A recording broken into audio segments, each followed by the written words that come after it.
Summit. This is the Meet the Buyers and Retail Experts panel, and I'm joined today by some incredible women within the buying industry and retail industry. Joined with me is Lisa May, Candice Nicholas, Sarah Coonan, Frances Card, and Julien Sheridan. Hi, ladies. Hi. Hi. Hello. I can't wait for you all to hear their incredible stories and journeys. So let's start off today with Lisa. Tell us a little bit about yourself, Lisa. So I'm Lisa May, and I am founder of In the Retail, which is a retail consultancy for independent businesses. I've spent a little over 18 years in the industry, working for really, really small startups to my final role was the European manager of Eileen Fisher. I used to look after the UK and Europe for the New York design brand. But like so many other people in my industry, I was put on unpaid leave at the start of last year. I think I was a little bit earlier just because of the travel, and then made redundant in May. But I was very lucky to be able to support some phenomenal businesses in that time, because obviously I think independent businesses were doing very well. They had an online platform and they weren't necessarily restricted by DCs or distributions. So I'm very lucky to be able to pivot into consultancy supporting independent businesses. Amazing. Thank you, Lisa. And Candice? Hi, I'm Candice Nicholas. I'm currently the merchandising manager and buyer for within Prada Group, specifically Miu Miu. I buy for the women's wear stores for all categories, ready to wear, shoes, accessories, the whole stores basically within Central Europe. So that's Germany, Austria and Switzerland. Currently that's my current role, always been in luxury retail, kind of within the buying, but that's been most of my career within buying, luxury retail. Amazing. Thank you, Candice. And of course, Candice has also come on board as one of our contributing editors here at WOTC magazine, and she's always sharing her incredible knowledge with us. So thank you for that, Candice.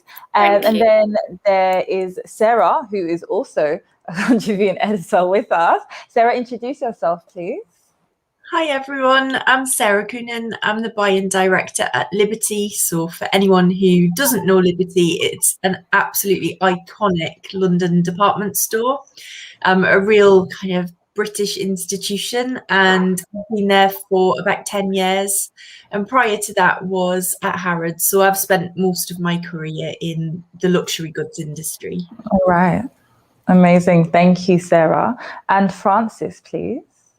Yes, well, hello everybody, and I'm so pleased to be part of this panel. It's so exciting, it really is.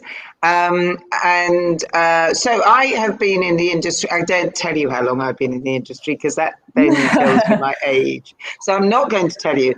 But I was very lucky to work my way up, and Sarah and I were talking earlier. I used to be a director of Liberty when I was doing my sort of more full-time job. I've been a consultant now for 13 years, and I've got the most amazing clients and have had the most amazing clients. And Lisa and I have just realised that Eileen Fisher was one of my clients, so we've just learned that about each other. But yeah, no, I've had the most amazing opportunity. I worked with Matches and took them to them getting their funding, so that obviously then eventually they sold. I work with Farfetch periodically. I have worked with Harvey Nichols and worked with them on moving their retail and what we now call omni-channel. But it wasn't in those days. So it was e-commerce and retail, and goodness gracious me, wasn't that a struggle? But anyway, we did it. And so I've got the most amazing list of clients that I've been so lucky to work with. And don't you just love this industry, really? Thank you, Frances. And Jules. Yes, thank you for including us. We love very much being part of this amazing industry that we've been in since 1983. My husband Michael and I started the business then. And it was, of course, a very different place then than it is now, but it's always been evolving and exciting things are always happening. And I think it's a really exciting time right now. We work with some amazing brands. We're very lucky with world brands all over the world, and we can really feel the positivity and the shoots of green recovery coming and the preparation that's being made for the new future. So it's Absolutely. time for Sheridan&Co, and we're just feel very honored to be included in what you're doing. Well, thank you. It's an honor to have you all. Thank you. And now my first question will go to both Candice and Sarah, and actually Lisa as well. And I would say that, you know, buyers, another way to describe a buyer is an influencer, because it's dependent on the items that you select and you choose that are then going to, you know, stores, and it's then what the customer and the consumer chooses from.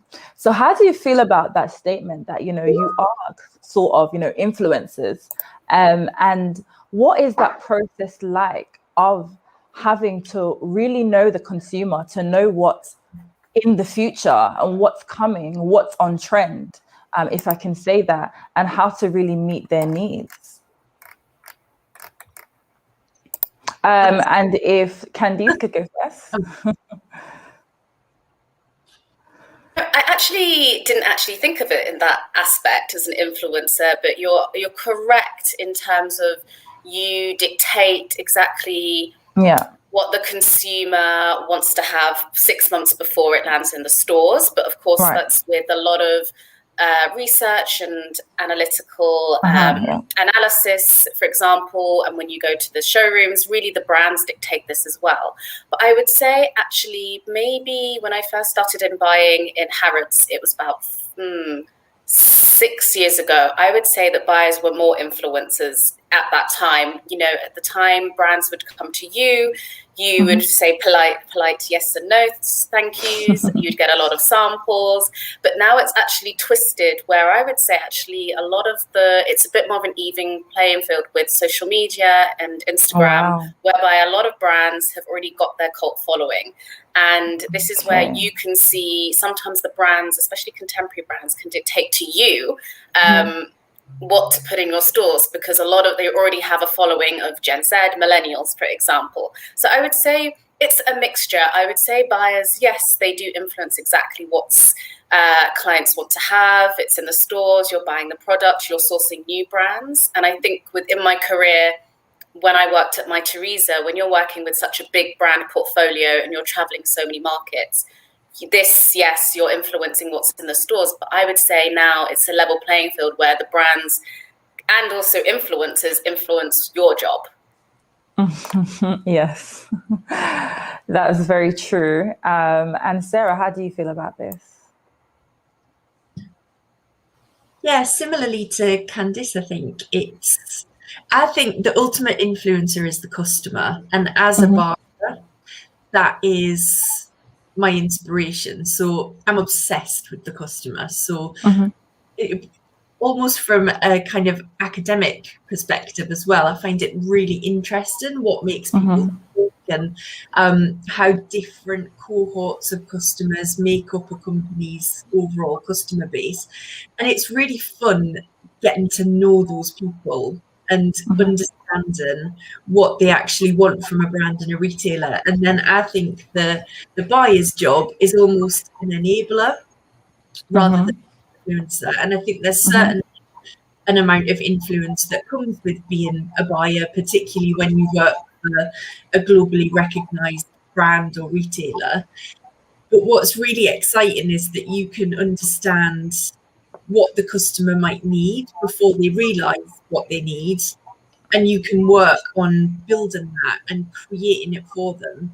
And something that I think is really exciting about being a buyer is that you can enable some really special brands and businesses successful and give them a platform. So I think that there's an element of influence there, but for me the ultimate influencer is the customer. Oh wow, I love that answer, and I'm gonna touch on something specific that you said, where it's about knowing, what the customer wants even before they know it, and it's the reason why I say that. I believe that buyers are really the influencers, and I think just the staff across fashion, even down to the consultants in store. When you walk into a Selfridges or you walk into a Liberty, it's their job to really know the product, really understand the product, so that if the customer does come to them, they know exactly what it is that they're going to recommend. So as a buyer, you are the one, yes, it is about the trend and what they want to see, but ultimately it's that you're going to pick something and they're going to like it. So I really do strongly believe that, buyers are another type of influencer. Lisa, what are your thoughts? I think that, yeah, I agree with everything that they said. I think the customer's at the heart of it. I think it's really interesting that we have to know what the customer wants before they want it. And I think what I've really noticed during the pandemic is the marketing. We have to market to tell the customer that she wants it, to make her realize that she actually needs it. I think when we've lived through 12 months of doing the same thing, we don't really need an awful lot of stuff. So the marketing, in order to be able to market this product that we've got, has had to have been very different, to allow the customers to realize that she wants this product when we don't really need anything. So I think that, yeah, it is about knowing what the customer wants, but also maybe telling her that she needs it as well. Exactly. If not knowing that we really need anything. Exactly. I like that, Lisa. Thank you so much.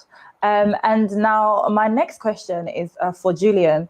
And of course, with Sheridan&Co, your role is, to create and bring to life, these incredible masterpieces that we see from, Anastasia Beverly Hills to Fenty. So when you are going to do a partnership with a brand or you're taking on a client, what is your process and how do you know that that brand is a perfect fit? And how do you ensure that your visions align and that, on both sides, you're staying true to your vision, but also delivering theirs?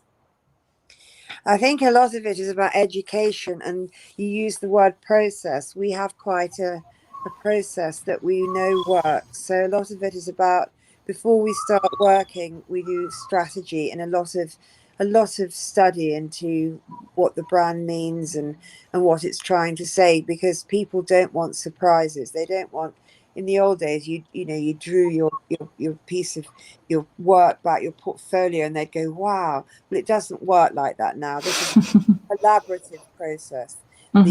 The stores have their own guidelines and rules. The materials, the airports have their rules. So it can be it's a very exciting process now. They have to value design. Things don't fall into a store and just are there one day in the corner. It doesn't work like that. Make sure that we're creating a real centerpiece for the brand, just to really for the staff who work on the counters to get there and just blown away by their new platform. It's usually we'll talk to brands when they're very small, and we'll always keep in touch and watch and wait, and that isn't always the right time for us, because we like to do things once and do things properly rather than do little compromise and then wait. It's because they end up then having to pay again for what they really need. And obviously the stores have very strong opinions too. Often they may be paying half. So it's we can sometimes be, and it's quite a diplomacy as well. But it's no, I think it's a really value. I think we offer something very valuable, and I will stick by that. I think it's an important part. We all know that we've seen how it works so beautifully, how so many brands suddenly had to go online but people are really looking forward to going back into store. We're really hearing that. Amazing. Thank you. Thank you so much for that, Jules. And of course, you have an amazing roster of clients as well. Could you tell us some of those? Yeah, I can, but we're always there's lots of people we work with we're not allowed to say as well. But we always are very firm with our amazing team. These clients, these are not our clients. They don't belong to us. But we've been very privileged to work with Clarins when they came to the UK the year we started. So Michael used to run round in a car with Robin Vincent, sticking on the store would say, here's your shelf. Michael would stick the stickers on, and Robin would merchandise it, and then they'd go off the next store. And then we've worked that, what an amazing brand they are. And then we've loved working with Fenty. Wow, amazing. And Anastasia and Morphe's amazing. And just all the brands that we work with, whatever size they are. I think the owner, I feel now the owned brands, the brands with the name on, often they now have maybe a little bit more feeling for their teams, and that makeup artists now are really important people. It's an amazing career now. That's a big change that we've seen in the time that that they've become stars, and it's such an amazing profession, which is great. And I think the brands I've just listed have been exceptional at understanding that and working with influencers, and then maybe doing their own range with them. It's brilliant the way that they pivot and they listen, and they're always listening out for what's wanted and what's needed. And we work with banks as well, because our expertise was originally selling to women, and I think we all understand that women make 80% of purchasing decisions historically. So other sort of industries will come to us because they also want to sell to women. And what was a trade thing there's no trade left. You people go direct now, so they've got to also be designing to attract the consumer. Absolutely. Thank you so much for sharing, Jules. And once again, I want to apologize. I know you can hear the wind in the back. London, the weather right now, it's crazy. So I do apologize if there's some weird whistling in the back. It's just the wind.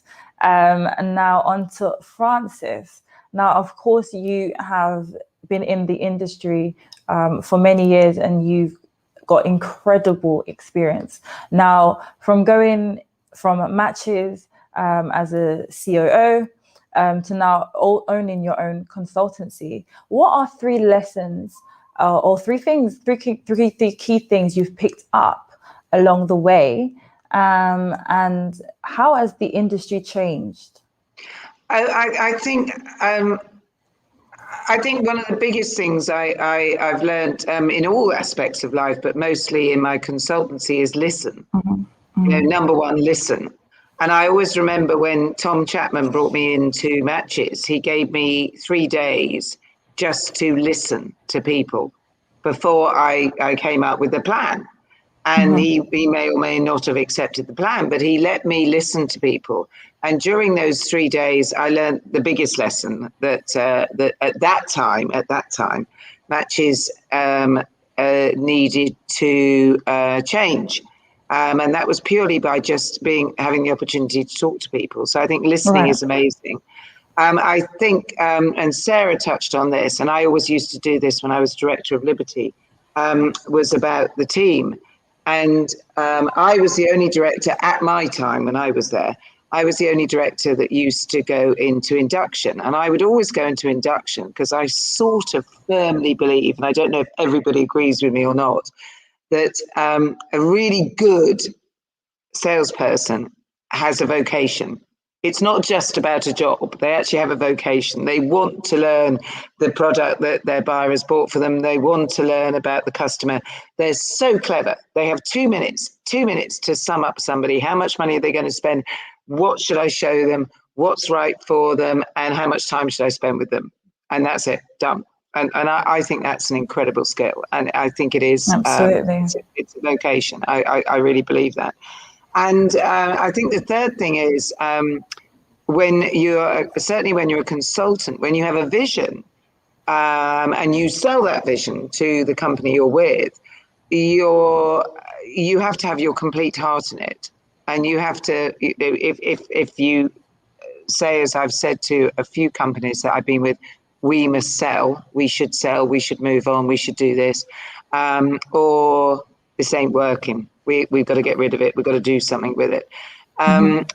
As a consultant, you have to have real heart. You have to really believe. So that's sort of my big three. Amazing. Thank you so much. And Candice, and this can even extend to Sarah and Lisa as well. But for you, the life of a buyer, many just think that this is, front row shows and glamorous after parties and so on. And of course, we've been in COVID, so there's been none of that, but they've been digital. What does the role of a buyer really entail? And what does I wouldn't say every day, because I can't imagine that every day would look the same. But what does maybe a week in the life of a buyer look like? I mean, to your first point, I guess it's one of the biggest myths that you're at fashion shows, traveling exotically, going in luxury hotels, the whole team. This does exist once you've reached a certain level. But I think it depends on when you get the opportunity. If you're lucky, it depends on the size of the organization and which company. And of course, those opportunities do exist as you move up the career ladder. Once you reach buyer level, senior buyer, buying manager, buying director. But yes, there is an element of the glamour, of course, with front row. But this also has changed, actually, because now brands, like I said, are relying on more influencers and celebrities to push sales and create a buzz around the brand. So before, maybe buyers were sitting front row on every show. Now it's not so much, or maybe there's a seat maybe at the back of the show. But I would say it's a huge myth. I think the biggest misconception is the fact that buying is a very numerical and analytical job. Of course, it's very creative. As a creative side, you're sourcing new brands, you're selecting product for existing brands for your target market, but this all involves a lot of analysis on past performance, fashion trends, global retail trends. So I'd say, yes, it's glamorous, but also there's the hard work and gruel that goes into the job. And you really, of course, as a buyer, as Sarah will know, you really need to love the job, because the work-life balance is very blurry.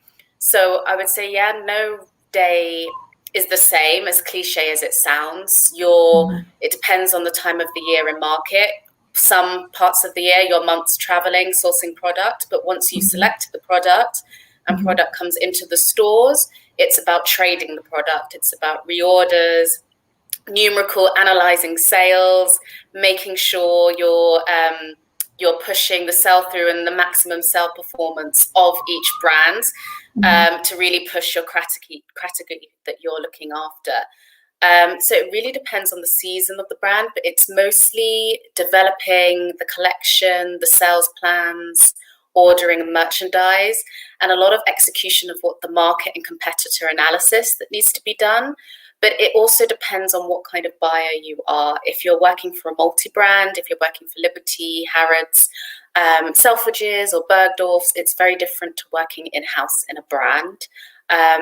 With multi-brand, for example, it is more a lot more travel, but within what I do currently, it's a lot more assessing the global assortment, and you're narrowing down the edit to fit for your local region. And it's a lot of quantifying orders, forecasting based on your target market, whether it's by country or by store. So no day is the same. It evolves not just within your own category and with your own department, but a lot of cross-departmental sort of strategies. You have to work a lot with merchandisers that look at the forecasting. You have to spend a lot of time with marketing and social media teams to push the product and let them know, for example, a product with a high value, a product with a brand with a high OTBs. You really want to push the sales to the client.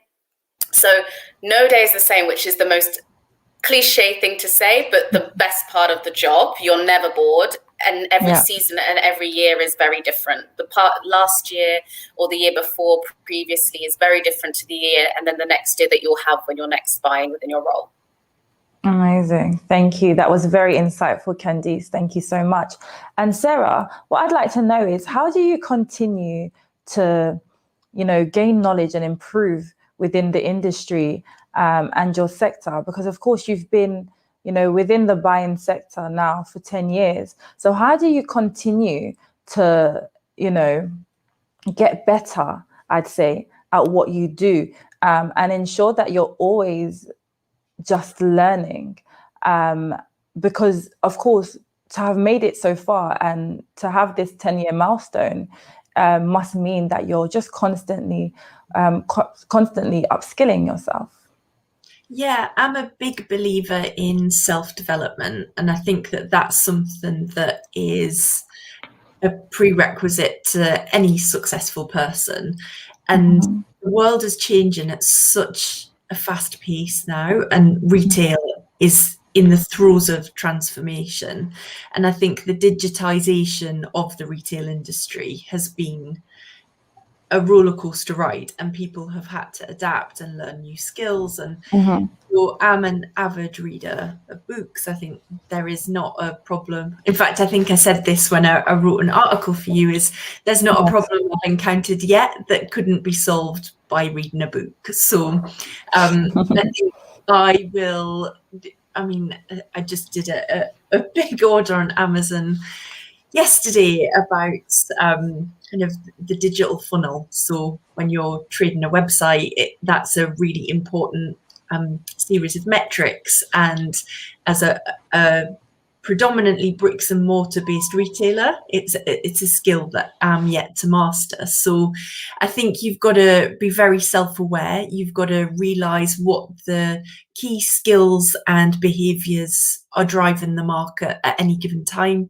And then you've got to understand where your own limitations are, and then build up a toolkit of things to help you overcome them. So whether that's TED Talks, podcasts, books, articles, subscribing to some of the incredible industry publications, I think you've just got to keep your finger on the pulse and stay really up to date with both the market, with brands, with innovation and technology, and then just use your initiative and take your development into your own hands. Because I've worked for some amazing organizations, but the best training that I've had has been things that I've instigated myself. So I've always been in control of my own development.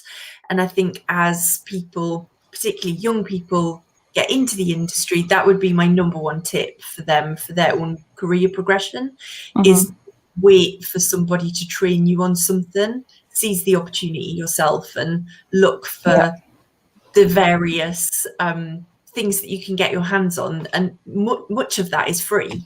Much of it is a free resource. Absolutely. I love that. Thank you so much. That is great advice, Sarah. And Lisa, similar question to you. With retail always evolving and with owning your own consultancy, which specializes in retail, how do you ensure that, you're always keeping up to date with, how retail is evolving continuously? I think that how I necessarily do it and how retailers need to do it, I think are two slightly different things. I think it's my responsibility to really know what is new, what is changing, what's working, what's not working, and just I'm same as Sarah. I love a good book. I definitely don't think there is a problem that can't be solved with a book or articles or podcasts or things like that. I'm forever immersing myself in that. I think that for retailers, in order to be able to keep relevant and to keep one step ahead of the game, should it was, I think you just have to embrace the change. And I've spoken to a lot of people people over the last 12 months who are adamantly waiting for things to go back to normal. And I think, oh gosh, it's never going to go back to normal. You know, we as consumers have lived through something, and that is going to change how we do everything, not just how we travel, how we learn, how we socialize. Everything's changed. And I think that just to embrace initiatives, newness, not take it too seriously. You know, there's so much on social media. There's so much in terms of the ways consumers can pay. There's so much in terms of the way we can deliver our product or source our product. I think you just have to be open to the change. And actually the worst thing you can possibly do is go, well, no, we do it this way and this way works. Because it's like, yeah, that worked before the world shut down for 15 months. You now got to kind of keep going with it, sort of thing. So I think that my advice is to just embrace and just to try. Don't assume everything's going to work for you, because it won't. But the ability to try and immerse yourselves in things will do your business it will put it in a place of success, versus resistance is never going to achieve what you want. Thank you so much, Lisa. Thank you. And Francis, talk to us about partnering and also building your own clientele, because of course you've worked for, you know, so many of these great companies over many years. So what was that transition like, you know, from working for these brands to then having them as clients? Good to talk about that. I think it's a very, well, Lisa will know this because she's obviously moved from being with one business and looking at many businesses. It was very much for me about being out in the network and talking to people and seeing what people needed and seeing what I could do. But I'm incredibly lucky that I have a sort of inner circle who have skills that maybe I don't have. So I can always pull on other people if people need something to be done, which I don't actually have the actual skill set to do. So I'm very lucky about that. But there's nothing nicer than having a meeting with a business or an individual from a business and talking about what their real desire is and just stripping that down and then looking at it and saying, how can I make this happen? I really want to make this happen for this person. And that's quite magical. So out of the clients I've had, and there are many of them, it is, again, I mean, I say the word listening, but I think listening is an enormous thing. And I think a lot of people don't. I think a lot of people keep quiet, but they don't listen. And I think listening is enormous because you learn so many things and you don't always compute them at that moment. You have to sort of go away and almost Zen-like sit in a room and what do they actually mean? What do they actually want? And for instance, with matches, it was really interesting because what Tom wanted was not what Tom was asking about. And I was then able to go back and say, do you know what? And, you know, that was the great thing when he and I said, yeah, we get that. So we're going to do it. We're going to do it together. So I think it's a really symbiotic relationship. And I think it is, you will never be a finite solver of everything. But what you can be is a conduit that helps the business solve a problem. And that's my sort of, you know, my mantra. I love that. And you said something very key there, actually. And it's something actually that one of my mentors has said a lot, and that it's the importance of hearing what someone is saying, even when they're saying something else. So I really do love that. Thank you so much. I think there's a big thing about that. And I think a lot of us, you know, not getting into a whole different bandwagon on this, but I think a lot of us, and I mean this in the nicest possible way, I think a lot of us cry out for help. And I mean this in business, not necessarily personally, but I think a lot of people cry out for help and they don't know They don't know they're crying out for help. They know they've got a problem, but they don't actually realize it's a need. It's a something.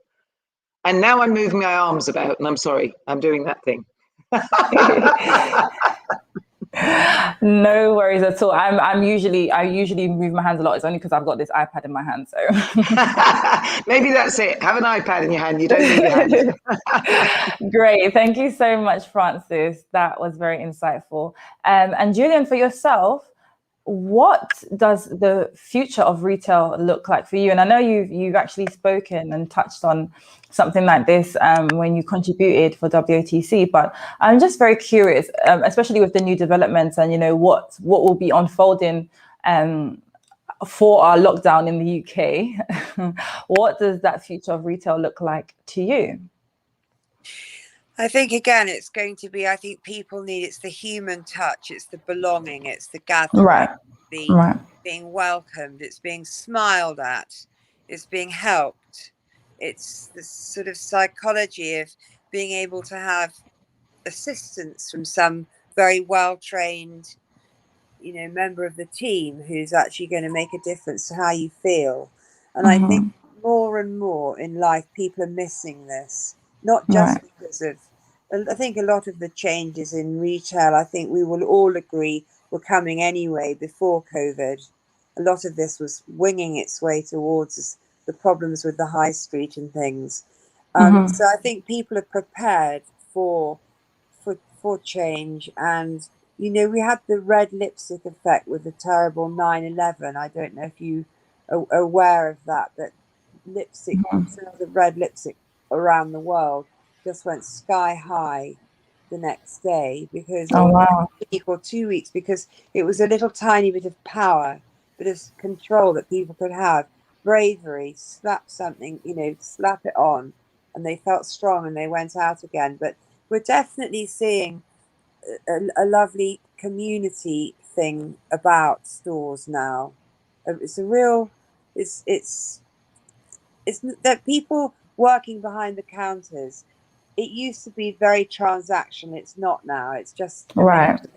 And I think, our amazing managing director, who's been with us for a long time, she started as a junior project manager. She's a psychologist, and she's amazing at people as well. And it's all. I think it's just all about now about knowledge and human contact, really, as much as anything with retail.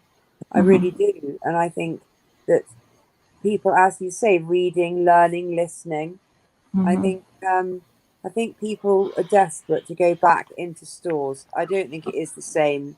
It's not necessarily good for the planet either, all these white vans winging around. So I think there'll be a conscious decision to probably buy less, buy better, buy once. And I think that we've got to make sure that everything's there for people when they go back. Definitely. Thank you so much for that, Jules. Thank you for sharing. And also, just for the audience, just a little encouragement, if you want to ask any of the women, any questions on their journeys, on their experience, feel free. Just pop a comment into the comment box. And now back to Candice. What was your journey into becoming a buyer? Because I know previously you've worked for other incredible companies as well. What was the journey there? Is it an academic journey? Is it one a lot to do with experience? Is it more so about, building that network and who and so on? What is that journey into becoming a buyer? I guess everyone would agree. I think breaking into fashion and retail can be very difficult and competitive to get your foot in the door. I'm sure it's the same as other industries, but it can be a challenge for a lot of people. And of course, as everyone said, we're challenging times ahead in the retail sector. It will be, I guess, even more difficult. But the positive thing about fashion, I think, is that no one person in the industry had the same route at all. And for me personally, I gained retail work experience whilst I was at school at 16. And then when I went to university, I studied economics. And then I did part-time work in Harvey Nichols in Manchester. And this is where, of course, you at that age, you're just getting to know luxury. You're getting to know these luxury in Manchester, especially. You can imagine the clientele. And then it was when I did economics and politics, I actually thought I would go into finance, but it was just after 2010, the last recession. And I truly thought about, what do I really want to go into? And it wasn't finance. And then I thought, you know what? I really love fashion. I love to shop, one of my hobbies. But then, of course, I knew I wasn't a creative in fashion design. And I really wanted to merge the business side of fashion. And that's when I started to look into it. And then from after university, I actually didn't intern personally, but I did a lot of, I went to Harrods on the shop floor, and I worked in the menswear department as an etro brand manager for about a year and a half, gaining experience. Now, at the time, I thought, you know, I just left university, you're trying to break into entry-level jobs. I didn't want to be on the shop floor at all. But actually, when I look back, when my buying manager at the time, afterwards, he took me in as an entry-level assistant. It's one of the most valuable experiences you learn, because this is where you learn what the customer thinks, how the customer feels. This is really key to buying and really seeing from the shop floor, the eyes and ears on the shop floor, exactly what the client wants for the store. So that was how I got my experience. And then I broke into entry-level and moved around Harrods in different categories, from furniture to children's wear. So I would say it's a mixture of, throughout my career, it's very much experience, which is key to develop as much as possible. And I do always say it's not specifically when you're at the bottom, if you want to gain entry, about the specific category. You should really just take the experience, because you're learning so much at the bottom as well. And whilst you're getting your experience and moving up through different companies, you're then getting exposed, and that's when you're getting you're networking with new people. And people forget fashion is very, very small. So you're doing a good job, always going above and beyond for your buyer, your boss. And this is how you get new opportunities for your career. So it's a mixture of study and experience. I think especially it's such a catch-22 to say to people to get an internship. It's not always feasible for everyone. You know, it's quite difficult, but I would say it's a mixture of just trying to gain experience on the shop floor, working as much as possible, as hard as possible for your boss at the time, so then you're gaining experience on the job. But also, I think it's also very, very good. I did economics. A fashion degree isn't always necessary. Like I said before, a lot of buying and merchandising involves business acumen, commercial acumen. I spend probably more time on Excel than anything else. So, you know, I wish I could say I'm picking dresses and products. This is, of course, exists, but you're mostly doing formulas. So business acumen is also very important. It's not so of a sexy industry, it's also very mathematical. So I'd say it's a mix, like you said, a bit of experience, so you gain the actual what's going on, the processes on the shop floor, a mixture of what you study, but there is no one-step path, and it works very differently for different people. And that's what I'd want to stress. It's really open to anyone from different backgrounds, different opportunities, just gaining experience and doing the best you can in your job. Because, like I said, fashion is very, very small. What you do in your current job will be your prospective employer will no doubt know about you for sure. So that's what I would always say when you're going through, and that's what has been my experience to a buyer level. Amazing. Thank you, Candice. That was extremely informative, and I'm sure there's many that understand now what it takes, or one of the roles or routes you can go down, to becoming a buyer. And we've got a couple questions from the audience. Actually, I'm going to give one of these to Sarah, and it says,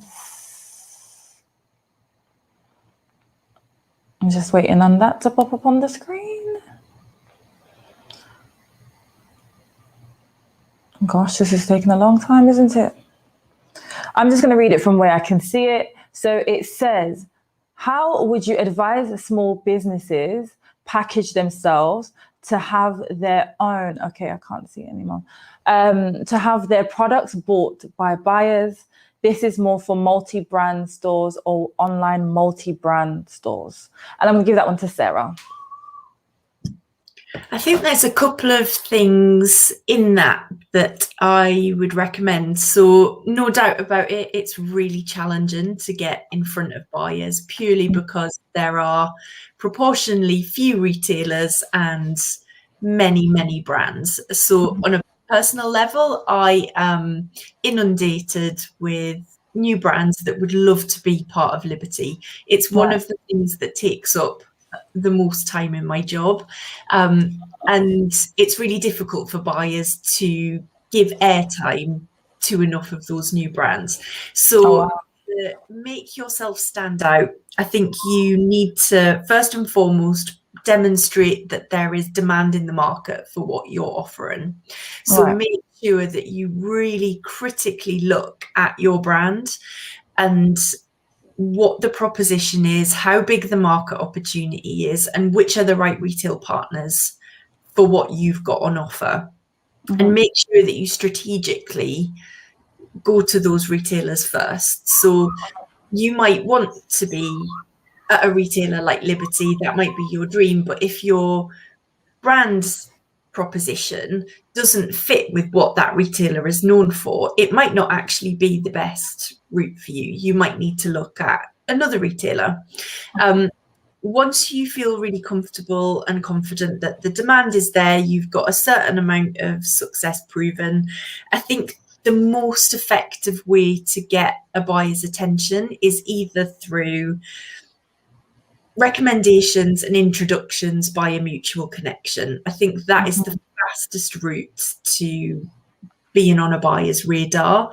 Find out who the right person to talk to is and do your research. So look on LinkedIn at buyers within that company.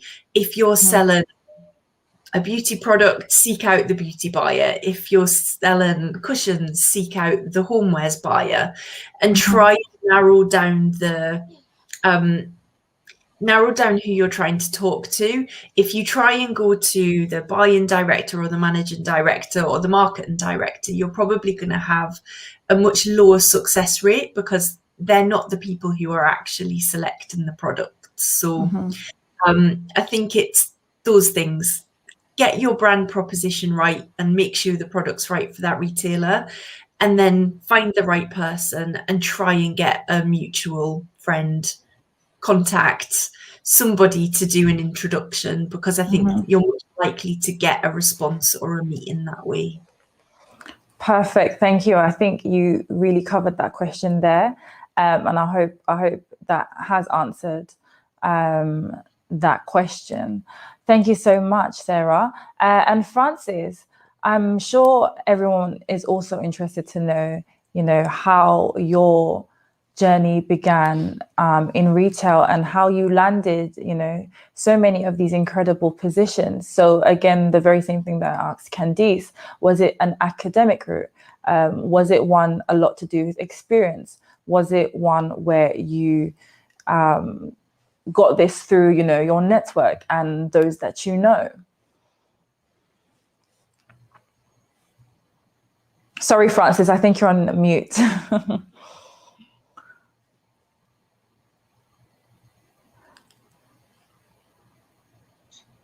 Hello? Yes. Yes, there we are. Goodness gracious me. No, I said thank you for asking me. It was, I was a typical, in my day, I was a typical child who desperately loved the fashion industry and wanted so much to be part of it. So I, against all parents, all two of them, against my parents' decision, I know, sorry about that. Against my parents' decision, I left school at 16 and went to work in what was then called, oh God, I'm so embarrassed about this, Dickens and Jones, which is that beautiful, I know, I'm covered in shame. It's that beautiful building that, well, I hope it still houses. I haven't been back to the West End for a while, but it used to house mostly H&M and several other brands in that wonderful building next to Liberty. Sarah, you know it. That's the building. And I began as a 16-year-old, and I was sent away every week for to go on a course at the London Retail College, and I learned how to be a retailer. And that's how it started, and it was brilliant. And the thing that I think has always helped me in anything I've ever done in my business is that I started at grassroots, and I really did do grassroots. And I think Candice said that, you know, there is that bit where you literally learn from the grassroots up, and that was very much it. And it was phenomenal because it taught me. Mostly what were the right things to do, but also what were the wrong things to do. So don't do them.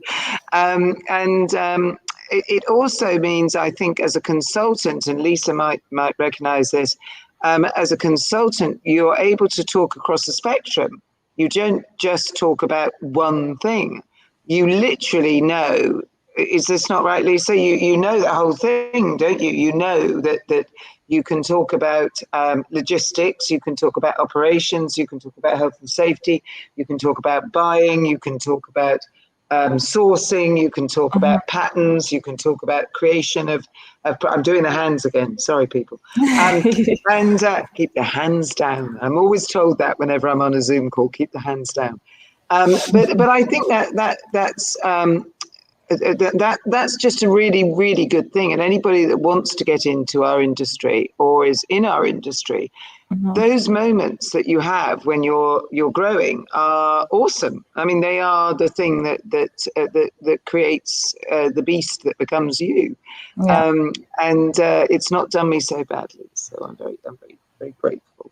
But growing from the middle, the bottom up.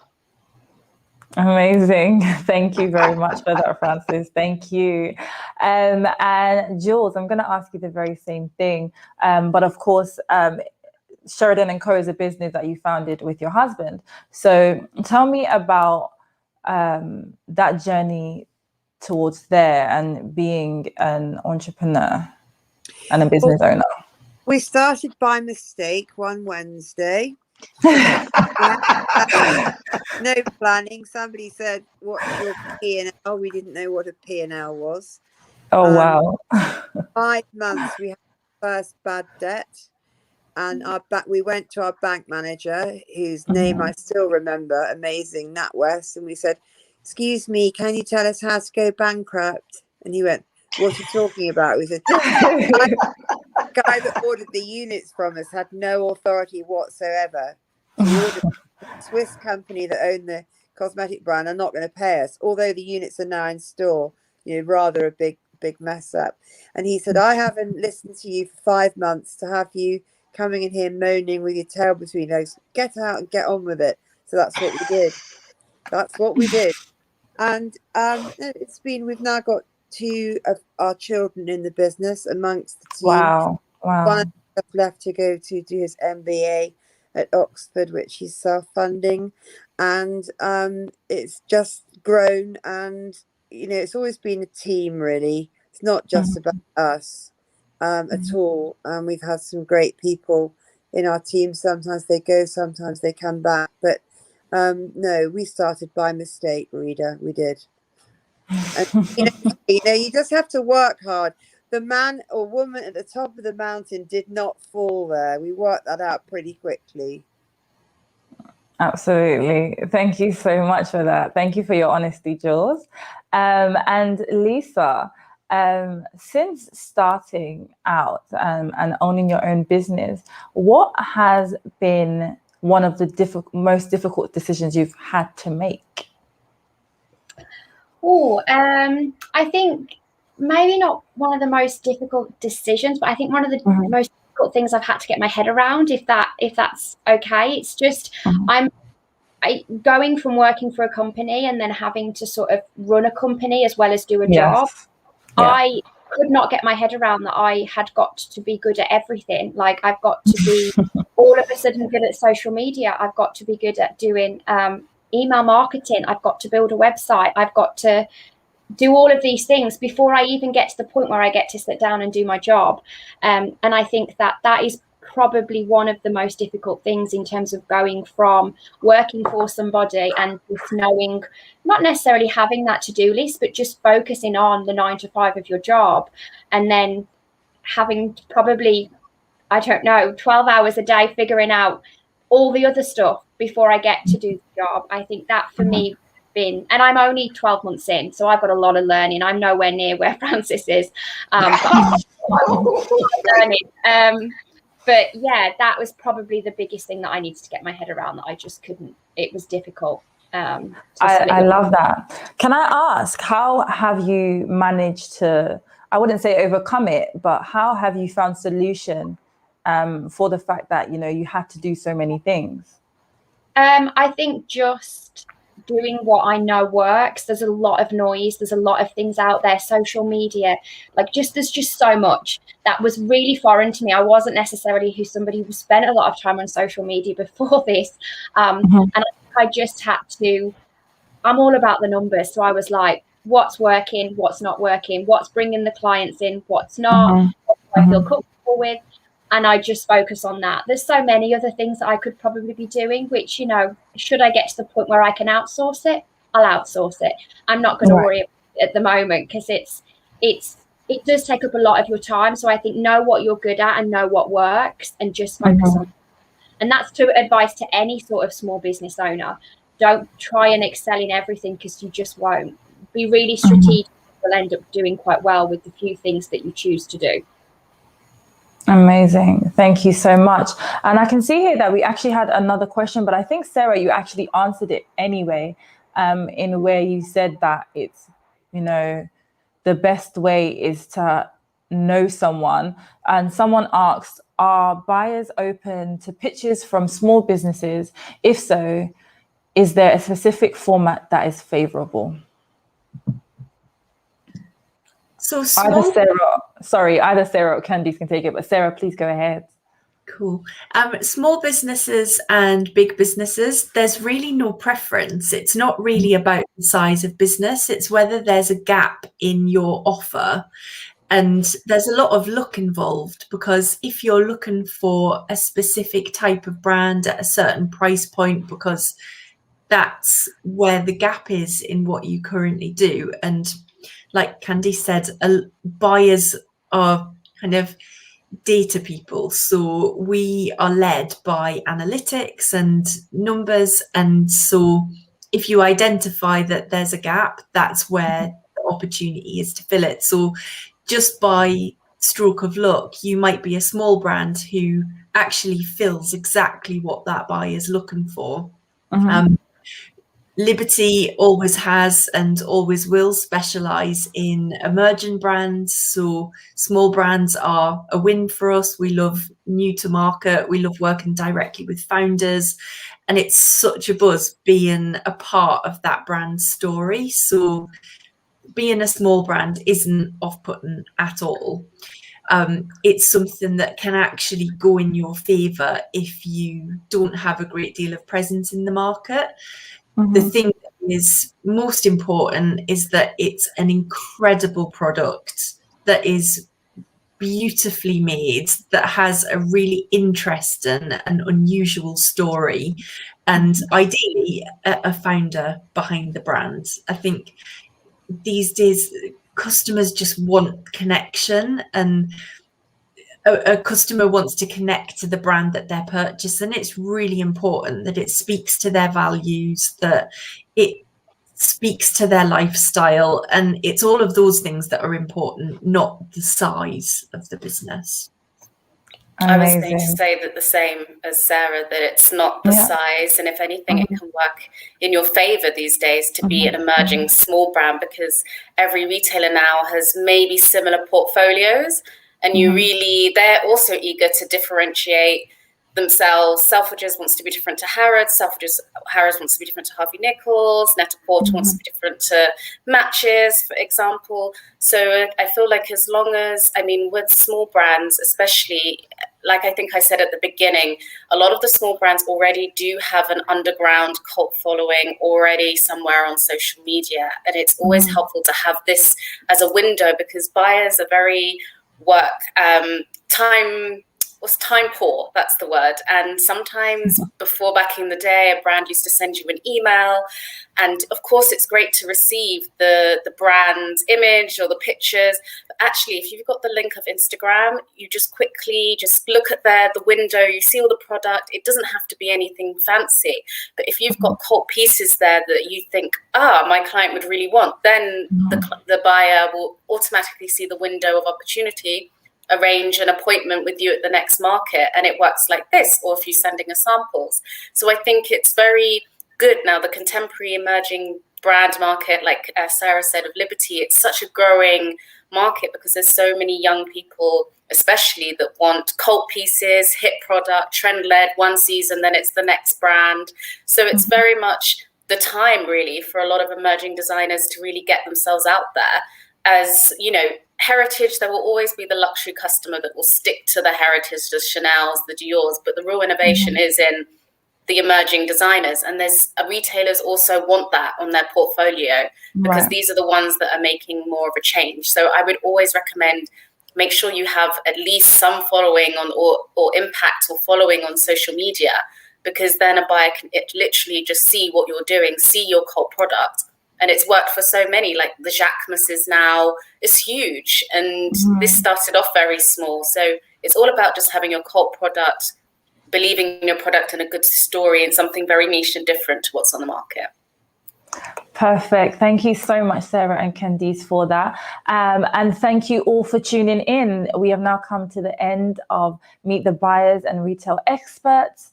Join us again in, I believe it's 2 hours, for our makeup artistry panel. Thank you so much for tuning in, guys. Thank you. Bye. Thank you. Bye. Thank you. Thank you. Thank you very much. Thank you very much.